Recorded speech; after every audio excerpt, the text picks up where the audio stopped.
Morning, church. Good morning to those of you on our online family. Baghdad, good morning. We hope you are well. Paulden, welcome to you. And anywhere you find yourself on the online family, welcome to you.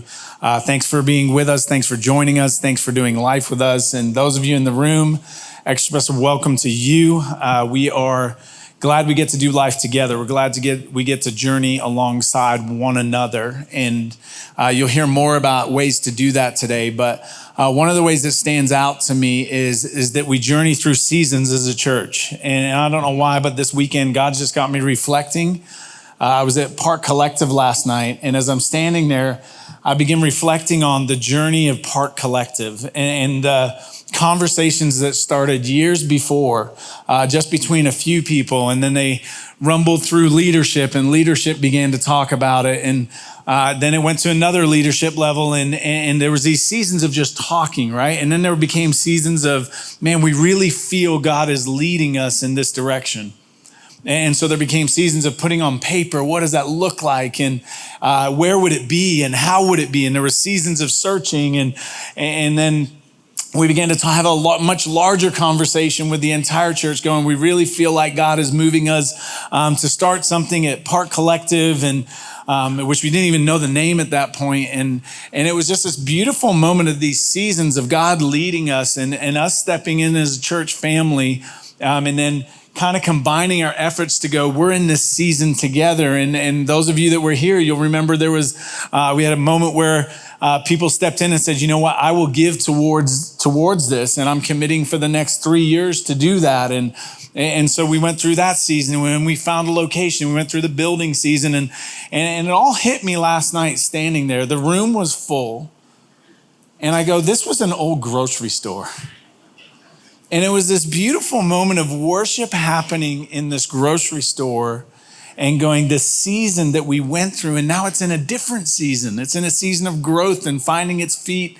And we're in a season of growth and figuring out services. And we moved to 3 and all that kind of stuff. And it just made me extremely thankful for how God walks with us in each one of those seasons, and yet how we walk together in those. And if you're here, welcome. You're invited in.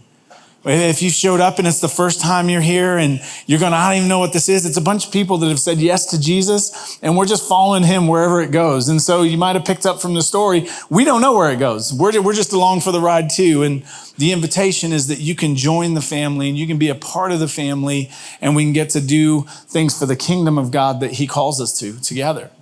And it's this amazing journey. But it brings up this thing of seasons, right? And if you were here last week, we talked very specifically a lot about seasons of time, kind of physical seasons in a way. And the big takeaway from last week, in case you missed it, was you have to know your season, right? And your season is specific to you. You have to know the season you are in. Why? So that you can know the activity that goes with that season for you to be able to get out of that season everything that God's put in it for you. And so we moved on from there, and this week we're moving into this idea that there are seasons of faith. What I mean by that is this, that you may have showed up at a church gathering like this at some point in your life, and you didn't know who Jesus was, and you got invited by somebody, and so you just happened to stumble into the room, and in that process you were introduced, whether it was by somebody from up front or somebody next to you, or conversations with coworkers, like however it came to be for you, but somebody along the way went, hey, let me tell you about this Jesus. And somewhere along the way in your season of faith, you went, you know what? I believe what you're telling me is true, and I'm going to step into faith and claim him as my savior. I'm going to personalize this, and I'm going to step into relationship with God. And at that point, your seasons of faith changed. It went from encountering Jesus and meeting him and seeing him in a different way to now a season of growth. And for some of you, you may find that season of growth led you to be baptized, right? At the end of the month, we have baptisms coming again. And what are baptisms? Baptisms are just you saying, I believe that this Jesus is mine, and I'm going to tell everybody else. And so I'm going to do it physically with my life. And so baptism was a step for you. It was a season of faith and a step of faith. And maybe out of that, you heard about this thing called growth track, right? That we do as a church. And so one of the ways for us as a church family that we grow, we have this thing called growth track. And you may have gone to that and you're like, man, I met Jesus. I got baptized. I'm on this high and everything's moving fast. And you got into that season and somebody goes, you know what? There's this thing called serving. And you're like, oh, I want to be a part of that. And so you stepped in and you served and your season shifted again. And all the way through, right? At some point you sat in a room like this and people like me went, man, rows are great and circles are even better. That when you get heart to heart with somebody and you went, I don't have anybody I sit in a circle with as a life group and we talk heart to heart. And so you stepped into life group and there's these seasons that are appropriate for the growth that we have. Right? We work through those seasons. And some of them are difficult seasons too, though, right? Because seasons of faith can be, I'm in a season of plenty. And some of you are like, I'm waiting for that season. Can we get to that one? Right? Like I'm in a season of plenty. God just keeps showing up and it's abundant and he's overwhelming. And then some people are like, man, I'm in a season of scarcity. I don't know how we make this work. I don't know how we put all this together right now. Sometimes it's a season of closeness, right? Like I feel really close to God and my faith feels really strong. And then there's seasons where I'm like, God, where are you? I feel distant from you. There's seasons of waiting and there's seasons of going. There's seasons of stepping in and there's seasons. And here's what's interesting with all these, right? Is all of these are about a journey with God, about building your relationship with God. And today we're going to talk specifically about a season that I can guarantee you that if you're human, you will experience this season in your life. It's the season of waiting. It's the season of waiting. You ever talk to a high schooler about when they're just maybe a freshman going in and you're like, okay, you got 4 years of this. And then if you go to college, you got 4 years, maybe longer, depending on what you choose to do. And they literally look at you and they're like, oh, that feels like forever. That's my whole life. Right? And you talk to somebody on the other end of the spectrum that is a little older and they're looking at you and you're talking to them and you're like, I don't have time for this. Right? They're so prevalent that their days are numbered that they're like, we don't have time for this. We got to go. And they look at other people and go, oh, that season of 8 years will pass like that. Right? And waiting's a weird thing because it's about perspective and where you find yourself in that perspective. And I love how practical the Bible is for us. Right? I love how practical the Bible takes characters and pulls them in and brings them out. And as I was looking at this character this week, it reminded me, this whole idea of waiting reminded me of picking up my kids from school. Right? So I got a 10-year-old, her name is Farah. I got a 12-year-old, her name is Bailey. And my wife went out of town about 2 months ago, something like that. And so she's like, okay, you're on pickup duty. Yes, ma'am. What time do I need to be there? Your first one's at 2:45. Okay, got it. Well, you need to know something about my kids. Bailey, who's 12, she's a little different to pick up. Because she's like, Dad, you need to be here at 2:44. And you need to be standing in this spot. Right? And she goes, I'll be, if not the first, close to the first out the door. And so I'm like, okay, got it, 2:44. You guys, I was so proud of myself. I was 11 minutes early. If you know me, that never happens, ever. Right? And so now I'm sitting in the car. I'm in a season of waiting, right? And I'm like, okay, we're here early. This is good. I'm texting my wife. I'm here early, And as I'm sitting there, I'm like, oh, I have enough time. I could go get coffee, right? And I'm like, no, that's a bad idea. Put that idea away, right? Like you got to stay present. And I'm like, okay, stay present. I'm here. And then the car was kind of warm. The sun was coming through and it had been a long day at that point, and now I'm kind of sleepy. And so I feel this nap coming on, and I literally caught myself falling asleep. And I'm like, you cannot sleep right now. So 2:44 came. I was in my spot. I was waiting. She was the second one out the door. I'm like, yes, baby, we are out of here. We are gone before the traffic gets crazy, and we're on to the next child. Well, the next one is Farah, and she's 10. And the only thing she told me is just be at the bottom of the stairs. Okay, I can do that. I will be at the bottom of the stairs. So I show up, we're on time, Even though my 12-year-old critiqued the whole process of how I drove there versus how her mama drives there. Apparently her mama is a much better navigator of the roads than I am. I chose the long way. And I'm like, we still made it on time, right? So we get there and I'm at the bottom of the stairs. And I see kids coming down. Lots of kids. And even more kids. And some of those kids got on buses. And teachers were there. And teachers are looking at me like, should we be concerned? You have no children and you're just hanging out at the bottom of the stairs. To which I was like, well, I'm not going to make it awkward. I'll just get on my phone, distract myself from waiting, right? And so I'm on my phone and I'm distracting myself and I'm waiting and waiting and the line of kids gets less and less and the more kids get on the bus and my fare is nowhere to be seen. And so I continue to wait and now I'm getting annoyed, right? Because this is delaying. I don't like to be delayed. Like we got places to go, things to do. Way more fun than standing at the bottom of the stairs. And wouldn't you know that I struggled to stay present because I wanted to be somewhere else. And in the process of that, I take out my phone and I'm so into what I'm doing on my phone that she walks right past me. Thankfully, my 12-year-old was like, she just walked right past you. And we picked her up and she's still with our family. It's good. It's great. But isn't it interesting that from a physical sense of waiting, we can gain an awful lot of things that we find in the character and life of people in Scripture. And the characters in the Bible, sometimes we think that if Jesus was here, you guys, I wouldn't have to wait. I beg to differ, right? There was this guy named Lazarus. He was really sick. And Mary and Martha sent word. They were friends of Jesus. And it says that the word got to Jesus and he just hung out a couple more days and Lazarus died. Right? I think waiting is intentional in God's economy. I think waiting is one of the gifts that he gives us. And I'll be honest with you, I don't know how you feel about waiting. I am not a patient waiter, which is probably why God makes me wait. Right? I'm not one that embraces waiting like, oh, I'm in a season of waiting. I'm like, no, let's go, God. We got stuff to do. And in the story that we're going to look at, it's in Genesis chapter 12. Genesis, if you're not familiar with the Bible or church, it's the first book of the Bible. It's the book of beginnings. And in Genesis 12, verse 1, it says this: the Lord had said to Abram, go from your country, your people, and your father's household to the land I will show you. I will make you into a great nation, and I will bless you, and I will make your name great. And you will be a blessing. I will bless those who bless you, and whoever curses you, I will curse. And all the peoples on the earth will be blessed through you.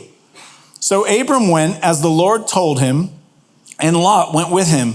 Abram was 75 years old when he set out from Haran. He took his wife Sarai, his nephew Lot, all the possessions they had accumulated, and the people they had acquired in Haran, and they set out for the land of Canaan, and they arrived there. Verse 7, 2 verses later, says this: the Lord appeared to Abram and said, to your offspring I will give this land. So he built an altar there to the Lord who had appeared to him. So, character in the Bible that we're looking at is Abram. You might know him as Abraham. God changes his name later. We may interchange those, just know it's the same person. Right? But Abram, we don't have any background. God comes to him and God makes a promise to Abram. Now this sounds exciting, right? God showed up. He promised me something. But what I need you to see is that the promise actually puts him in a season of waiting. Because the promise is talking about, hey, through you, Abram, I'm going to bless everybody. Can I tell you that promise is still living on today through the person of Jesus? The promise came in the person of Jesus, and what was it? To bless all of humanity. Every single one of us is blessed through this promise. But at the time when the promise is made, he's going, Abram, I'm going to bless everybody through you. And then Abram goes to see a land.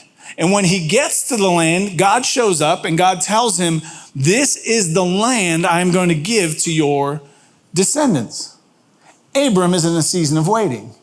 God has promised him something, but where he finds himself today is not where God is leading him. He's in a season of waiting to see what happens. And in verse 10 of that same chapter, it says this: now there was a famine in the land. And Abram went down to Egypt to live there for a while because the famine was severe. Okay, so he's in a season of waiting, and what I want you to catch is this, that just because he's in one season of promise and waiting, it doesn't mean that there's not another season going on. And the season inside of the season, if you like, is this season of famine.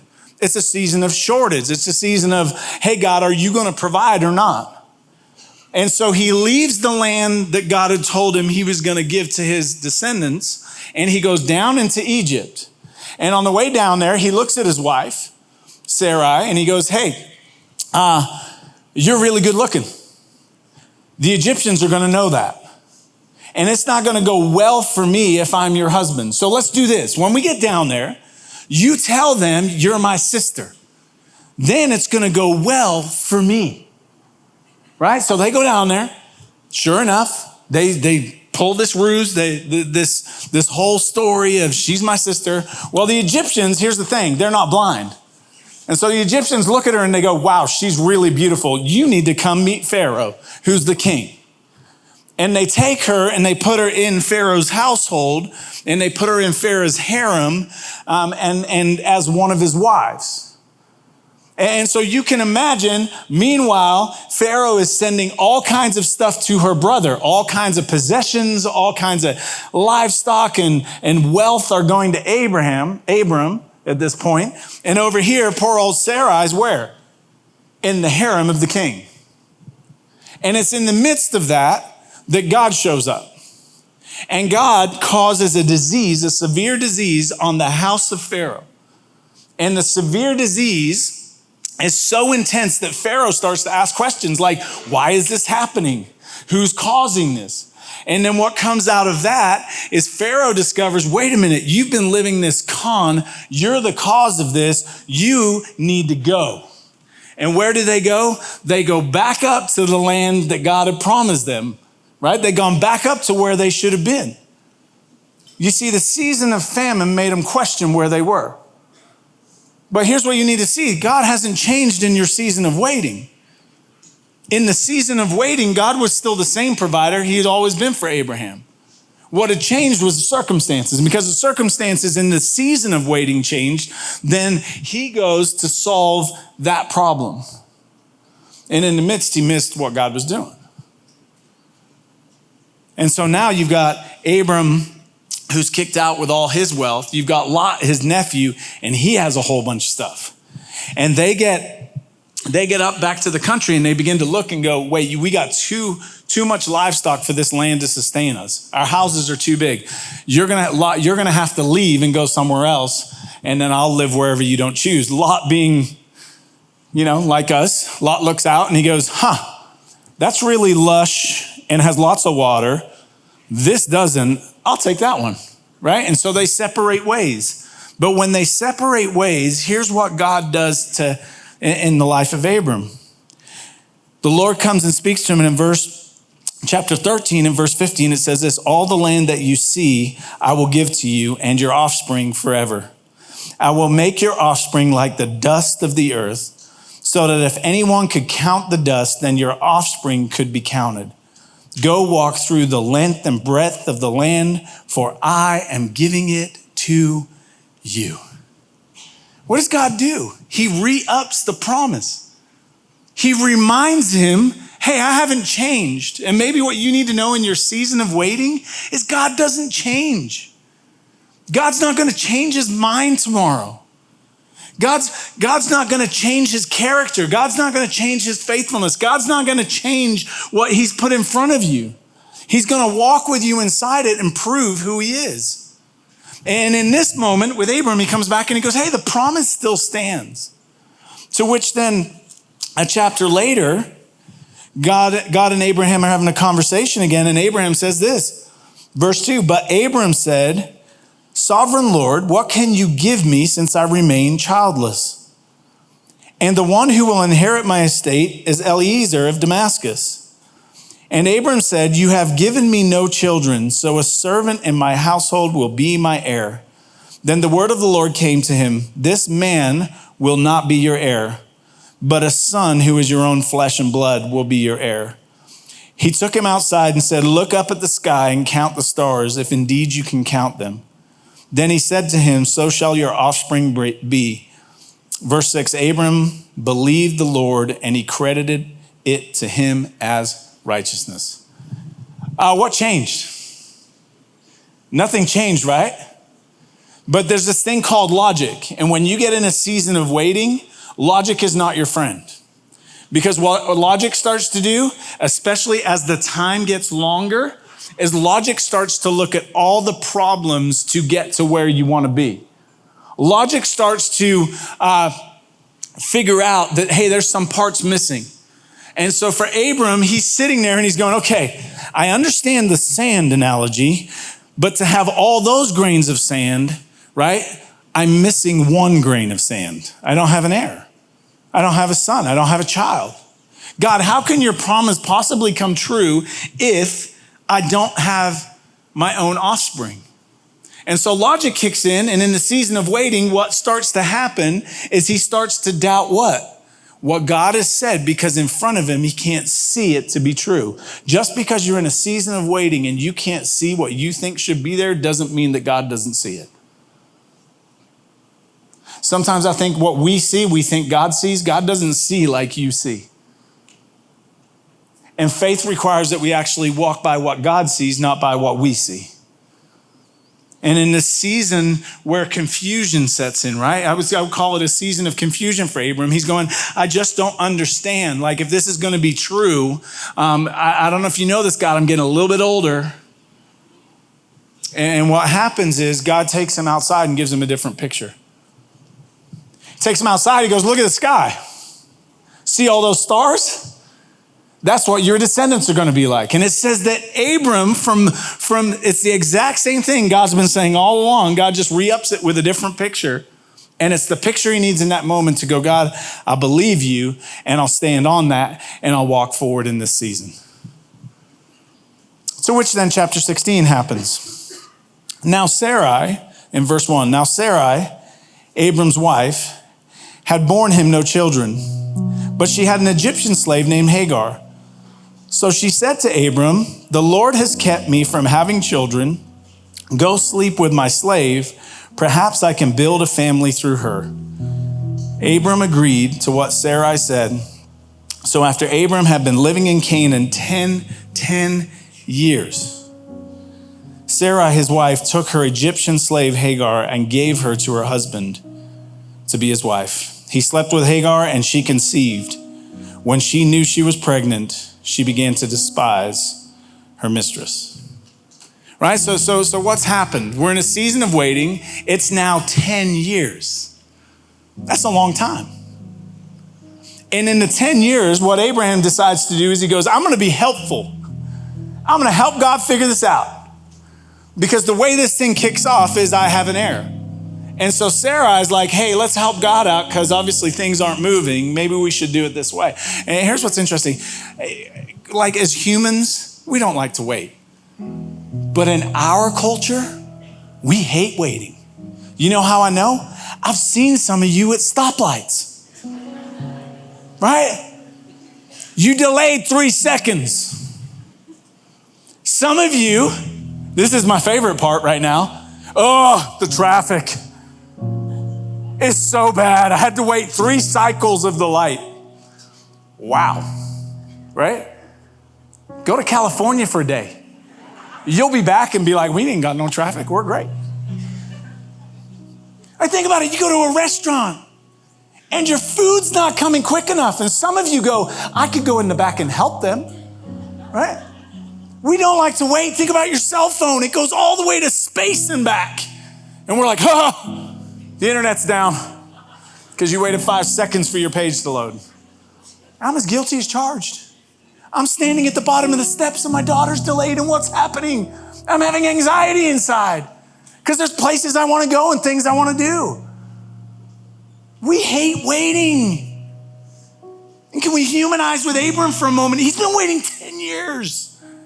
Sometimes we look at this and we go, why would he do that? Why would you do what you do at a stoplight? 10 years of a promise. And he decides, I'm going to step in and I'm going to help God out. To which God goes, actually, you're not. In verse 16 of that same chapter, it says Abram was 86 years old. 86 years old, 11 years later from when this all started, when Hagar bore him Ishmael. Next chapter says this in verse 15, God also said to Abraham, as for Sarai, your wife, you are no longer to call her Sarai. Her name will be Sarah. I will bless her and will surely give you a son by her. I will bless her so that she will be the mother of nations. Kings of people will come from her. Abraham fell face down. He laughed and said to himself, will a son be born to a man 100 years old? Will Sarah bear a child at the age of 90? And Abraham said to God, if only Ishmael might live under your blessing. God, if only you'd use this other way. Then God said, yes, but your wife Sarah will bear you a son and you will call him Isaac. I will establish my covenant with him as an everlasting covenant for his descendants after him. And as for Ishmael, I have heard you. I will surely bless him. I will make him fruitful and will greatly increase his numbers. He will be the father of 12 rulers, and I will make him into a great nation. But my covenant I will establish with Isaac, whom Sarah will bear to you by this time next year. Can you imagine how sweet the sound must have been of God going, this is now 24 years in, and God going, by this time next year, just hang on, Abraham. This time next year, you're gonna see the promise come to be.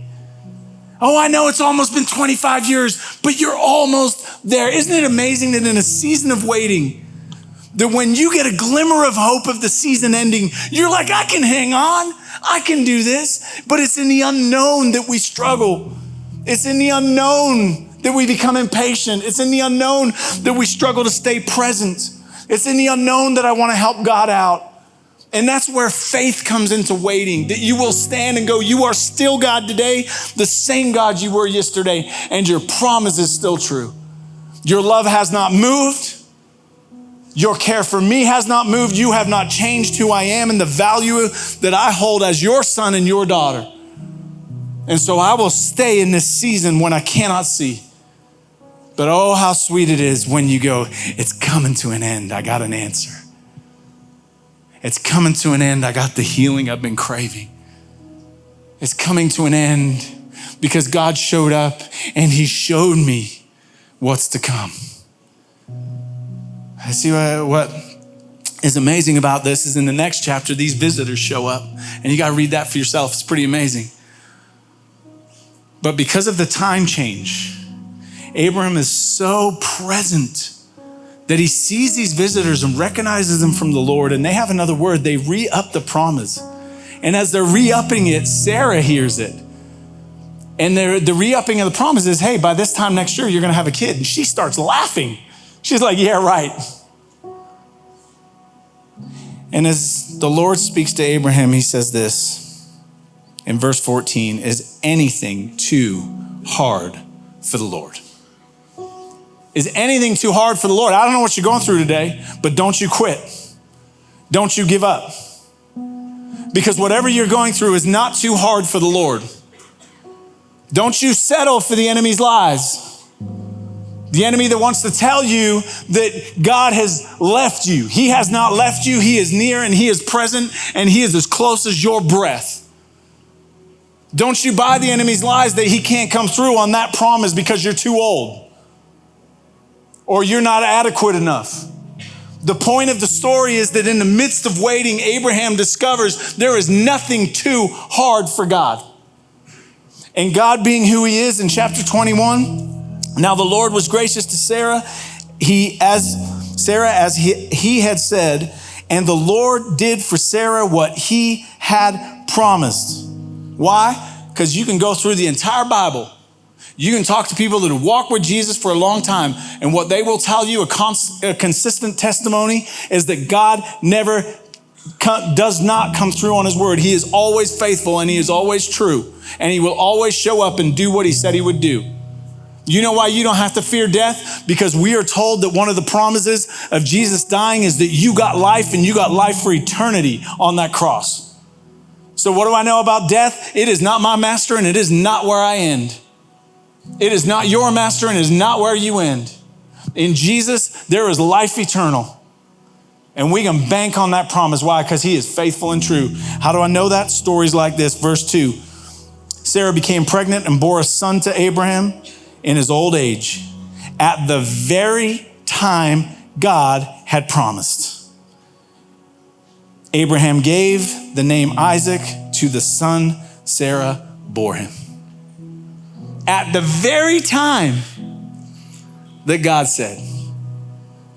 You know why we don't like that?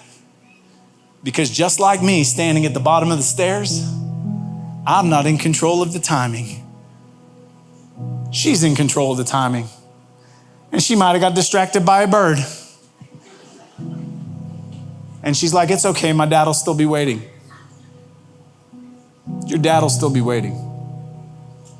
Right? But he's in control of the time. At his perfect time, the promise came true. I don't know, again, what you walked in with, but can I give you 3 things? Because here's what I know. If you're in a season of waiting, it's hard, right? We talked about it. As humans, we don't like it. But if you're in a season of waiting, I want to give you 3 things to help you in your season of waiting. And if you're in a season where you're not waiting, just get ready. These are to get ready, because it's coming. And the 3 things are this: stay present. Number 1, stay present in his presence. Stay present in his presence. God is in it with you, so stay present. He's there. Whatever you're going through, whatever you're in, he is there, so stay present with him. Right? Just like me standing at the bottom of the stairs, I have to stay present. And for you, stay present in the waiting, stay present in his presence. What does that mean? Be aware. Where do I see God's fingerprints? Because what's amazing, we look back at Abraham's story and we have the beauty of reading a whole bunch of his life in 30 minutes, or maybe a few more than 30, right? And here's what's amazing. We would go, man, I see God's fingerprints all over the life of Abraham. And it was all through his waiting. Someday you will look back at your waiting and go, I see God's fingerprints all over. But in the process of staying present, be aware he's there. James chapter 1, verse 2-4 talks about consider it, count it, all joy. What? When you go through trials of various kinds. Why, James? Why would we count it joy when we're in the midst of a waiting season? Because it's for your good, because God's growing you. He's building stuff in you. So you can count it as joy. Stay present and count it as joy. Be expectant. God's up to something and he's using you. So be expectant with it. The second one is delay gratification. What that means is delay what I want when I want it. Right? Because there's things that I want, and what'll pull you out of waiting quicker than anything is dissatisfaction with God's timetable. And so I will jump out and I'll go fix it, just like Abraham. I can have a kid, you can use him, right? Be patient. Delay what you want and pick up what God wants. Don't short circuit what God is doing by your impatience and your desire to help God. And the last one, for all the control freaks in the room, I got amazing news for you. You ready? The last one is this. Control the usage of your time. What can you control in this moment? Just like standing at the bottom of the steps, I can control what I do. Right? I've been given a gift of time by my daughter who decides when she comes. But in that moment, I can control that time and the usage of that time. In your waiting, you get to choose what you do in the waiting. But you need to know God's there with you. What's beautiful about the story of Abraham? As you fast forward a little bit and Isaac is born, right? And when Isaac gets to a certain point in his life, God goes, hey, Abraham, I need you to do something for me. You willing to give up Isaac? I mean, Abraham, I need you to sacrifice him to me, which is weird. And that's Bible stuff. We can talk about that another day. And they go out and they're getting ready to go up to the mountain. This boy that was promised, God's going to have Abraham sacrifice his son. Then who would the descendants come through? Is the natural logical question, right? So much so that they're getting ready to go up the mountain. And Isaac looks at his dad. He goes, hey, I see the wood. And I see us going on a journey. But where's the sacrifice? And Abraham has the faith to say in that moment, don't worry about it. God will provide. Where did Abraham learn that God would provide? It was in the season of waiting for the season he wasn't in yet. I don't know what your next season is, but I know God's preparing you today in the waiting for that season. Don't you give up. Don't you leave it. Don't stop believing. Stay present. Delay what you want for what he wants. And control your time. You can do an awful lot in the waiting. You get to choose what that is. And you get to choose how you walk with him in the waiting. Oh, Heights family, whether you're here or you're across the screen, may you find the most uncomfortable season of waiting, the most painful season of waiting. May you find them so rich and life-giving. May you look back someday and may you see where you end up and look back and go, God was preparing us the whole time for this, because nothing is wasted with God. Would you pray with me? God, we come before you. God, we are so grateful. We're just your kids.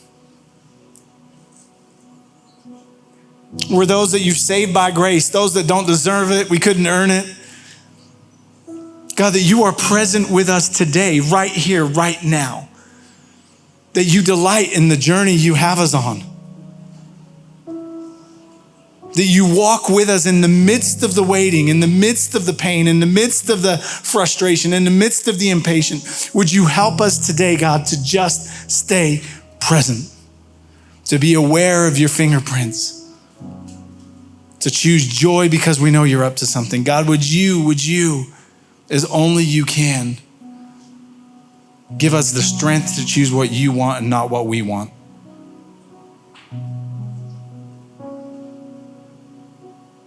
And God, may we use our time like these next moments when we stand and we sing. Would you use these next moments to build in us the faith to continue to wait on you? As we declare, God, we look to you. Who else could we look to? We don't have it. So God, we look to you. You are where our help comes from. You are where our strength is. Thank you for loving us. Thank you for grace and mercy. And everybody said, amen.